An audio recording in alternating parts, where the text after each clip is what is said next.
Long হেয়ারের video দিয়ে দিয়ে আমি বোর হয়ে গেছি, তো ভাবলাম তোমাদের সাথে নতুন কিছু শেয়ার করা যাক। ঠিক আছে, আমার মেনলি ছোটোবেলা থেকে বলতে পারো এটা আমার ভালো লাগার জিনিস। ঠিক আছে, কারণ আমি যখন ছোটো ছিলাম তখন তো আমার লেখার খুব শখ। এটা হচ্ছে আবার ছোটোবেলাকার একটা গল্পের বই, যেটা দেখতে পাচ্ছ আরব্য রজনীর মজার গল্প। ঠিক আছে, এখানে অনেক কিছু মজার গল্প আছে। যখন আমি মানে 5-6-এ পড়তাম তখন আমার একটা বন্ধু দিয়েছিল আমাকে। ঠিক আছে, যে তোর গল্পের বই পড়তে এত ভালো লাগে। আর সত্যি ছোটোবেলা আমার গল্পের বই পড়তে ভীষণ ভালো লাগতো, তো সেই জন্য গল্পের বই পড়তে ভালো লাগতো বলে আমাকে এই গল্পের বইটা দিয়েছিল। তো এখানে বিভিন্ন রকম গল্প আছে, যেমন বড়দার গাধার গল্প, 3 বোনের গল্প, আলী খাজা বাগদাদের বণিক পুজো ও দর্জির গল্প, আলীবাবা ও 40 দস্যু, সিন্ধবাদের গল্প, সিন্ধবাদের প্রথম যুদ্ধ, দ্বিতীয়, তৃতীয়, চতুর্থ, পঞ্চম, ষষ্ঠ, সপ্তম সবই আছে।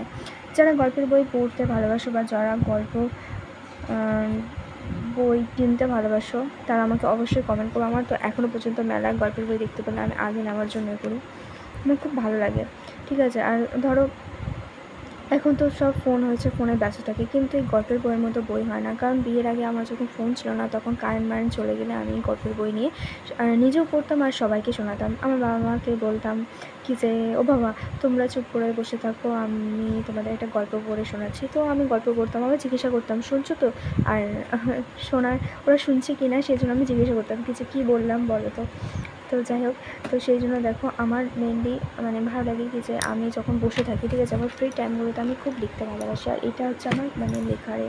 ঠিক আছে, যদিও বা আমার হ্যান্ড রাইটিং অতটা ভালো না, তোমরা দেখে হয়তো হাসবে, যাই হোক বাচ্চাদের মতো হাতের লেখা, তবু আমার খুব ভালো লাগে।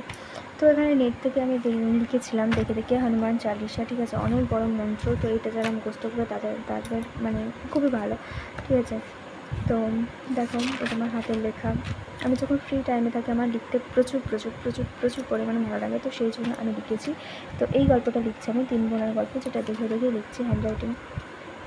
হ্যাঁ, যারা আছো দেখছো তাদের বাচ্চা মেয়েরা বা ছেলেরা যদি দেখে থাকো বা যারা দেখছো না কেন তাদেরকে আমি বলছি তোমরাও বাড়িতে বসে হ্যান্ড রাইটিং লিখতে পারো। ঠিক আছে, এটা আমার ইংলিশ হাতে লেখা অতটাও ভালো না। ঠিক আছে, এটা আমার বাংলা, তো এমনি লিখলে কিন্তু হ্যান্ড রাইটিং খুব সুন্দর হয়। তো সেই জন্য আমার আগাগোড়াই খুব আমার লিখতে খুব ভালো লাগতো। আগে যখন আমার বাবা বই পড়তে বসতে দেখতো সবসময় লিখতাম বলে আমার বাবা খুব একটু বকাবকি করতো কিছু, হ্যাঁ তুই দিনরাত সবসময় বই নিয়ে বসে থাকিস কিনা, বই নিয়ে বসে থাকলে বই খোলা থাকবে প্লাস দেখে আমি লিখবো। তো এইগুলো হচ্ছে আমার লেখা। এমনি ফ্রি টাইমগুলোতে কী করবো, এগুলোতে কী পড়েছিল, তো সেই জন্য দাগ হয়ে গেছে।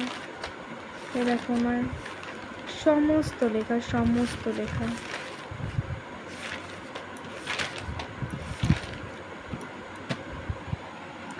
দেখতে পাচ্ছ। অবশ্যই আমাকে তোমরা কমেন্ট করে জানিও কি যে আমার এই ব্লগটা কেমন লাগলো। ঠিক আছে, যেহেতু গরমের জন্য আমি লং হেয়ারে ভিডিও দিতে পারিনি, তো ভাবলাম আমি কি করি বাড়িতে। ঠিক আছে, এখন সন্ধ্যে কটা বাজে, সন্ধ্যে 9টার সময় আমি এখন লিখছি ফ্রি টাইমগুলোতে, টাইম পাস। তো অবশ্যই like comment share and subscribe করে দিও, আর অবশ্যই কমেন্টে জানাতে ভুলো না। তো বাই বাই, টাটা।